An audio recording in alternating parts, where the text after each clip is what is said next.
కులాంగన, కులాంతస్థ, కౌలిని, కులయోగిని, అకుల, సమయాంతస్థ, సమయాచార తత్పర. మన ఆత్మయాత్రలో కొన్ని శ్లోకాలు కేవలం అక్షరాల కూర్పు కాదు. అవి మన చైతన్య గుహలలో నిశ్శబ్దంగా వెలిగే అఖండ దీపాలు. వాటి అర్థం మేధస్సును తాకితే వాటి తత్వం సుషుప్తమయ్యున్న ప్రాణశక్తిని మేల్కొలుపుతుంది. ఈ శ్లోకం అలాంటి ఒక దివ్య సంకేతం.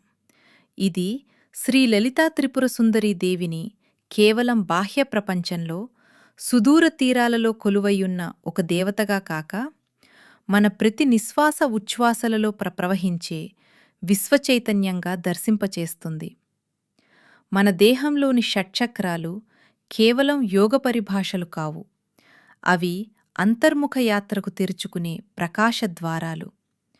మూలాధారంలో నిగూఢమయ్యున్న కుండలినీ శక్తి సహస్రారంలో పరమశివునితో ఐక్యమవ్వడానికి సాగించే ఆ పరమ పవిత్ర ప్రయాణమే ఈ శ్లోకపు అంతరార్థం.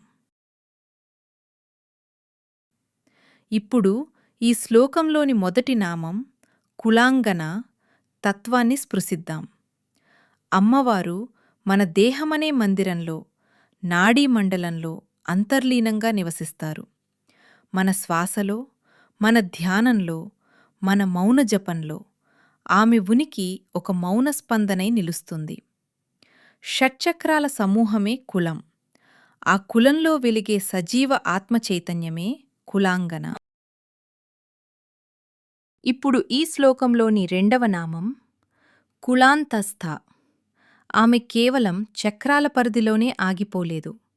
ఆ చక్రాల అంతరాంతరాలలో, కేంద్ర బిందువులలో స్వయం ప్రకాశమై వెలుగుతోంది. మూలాధారం నుండి సహస్రారం వరకు ప్రతి చైతన్య స్థాయిలో ఆమె ప్రాణశక్తి ప్రవహిస్తూనే ఉంటుంది. సాధకుడు బాహ్య ప్రపంచాన్ని విస్మరించి అంతర్ముఖుడైన కొద్దీ ఆమె సాన్నిధ్యం మరింత స్పష్టమవుతుంది.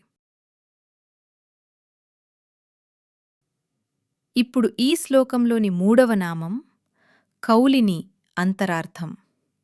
బాహ్య ఉపాసనతో ప్రారంభమయ్యే ఏ మార్గమైనా చివరికి అంతర్యాగంగా పరిణమించాలి. బాహ్య కర్మలు ఒక ఆరంభం మాత్రమే. అసలైన యజ్ఞం మన లోపల జరుగుతుంది. మూలాధారంలో నిద్రిస్తున్న కుండలినీ శక్తి తీవ్రమైన ధ్యాన ప్రతీక్షతో, ప్రాణాయామ సంస్కారంతో మేల్కొని సుషుమ్నా నాడిద్వార ద్వారా చక్రాలను భేదిస్తూ పైకి ఎగసి సహస్రారంలోని అమృత బిందువులో పరమశివునితో ఐక్యమవుతుంది. ఆ పరమైక్యానంద రసాస్వాదనమే కౌలినీతత్వం. అదే నిజమైన అంతర్ద్వారం. ఇప్పుడు ఈ శ్లోకంలోని నాల్గవ నామం కులయోగిని. యోగం అంటే పరమ సమన్వయం, కలయిక. శివుడు మరియు శక్తి, నిశ్చలత్వము మరియు చైతన్యము, ప్రకాశము మరియు స్పందన ఇవి వేర్వేరు కావు. ఈ అనంత విశ్వం మొత్తం ఆ రెండు తత్వాల లయాత్మక సమన్వయమే. శ్రీచక్ర అంతర్భాగంలో ఉన్న సమస్త యోగినీ శక్తులకు మూల కేంద్రం, ఆ శక్తుల పరిపూర్ణ ప్రకాశం అమ్మవారే. ఇప్పుడు ఈ శ్లోకంలోని ఐదవ నామం అకుల.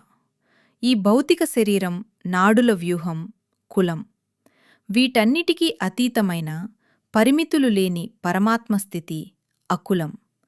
శరీర మనోపరిధులను దాటి అనంతమైన ఆత్మతత్వాన్ని అనుభూతి చెందే నిర్గుణస్థితి ఇది. అమ్మవారు మనల్ని రూపం నుండి అరూపానికి, పరిమితి నుండి అపరిమితత్వానికి నడిపించే పరమగురువు. కులం అనే క్షేత్రం ద్వారా అకులం అనే క్షేత్రజ్ఞుణ్ణి చేరే మహాయాత్రే నిజమైన సాధన. ఇప్పుడు ఈ శ్లోకంలోని ఆరవ నామం సమయాంతస్థ. శివశక్తులు ద్వైతం కావు, అద్వైతం. ఒకే పరమతత్వం యొక్క రెండు ముఖాలు.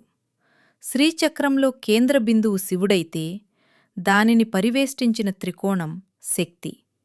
కాని ఆ బిందు త్రికోణాల సమరసత్వంలోనే సృష్టి సంపూర్ణమవుతుంది. ఆ సమానమైన, సమన్వయపూర్వకమైన అంతస్థితిని దర్శించడమే ఈ నామసాధన. ఇప్పుడు ఈ శ్లోకంలోని చివరి నామం సమయాచార తత్పర. జగన్మాతకు అత్యంత ప్రీతిపాత్రమైన అర్చన బాహ్య పుష్పాలతో చేసేది కాదు, భావపుష్పాలతో చేసే అంతఃసమారాధన.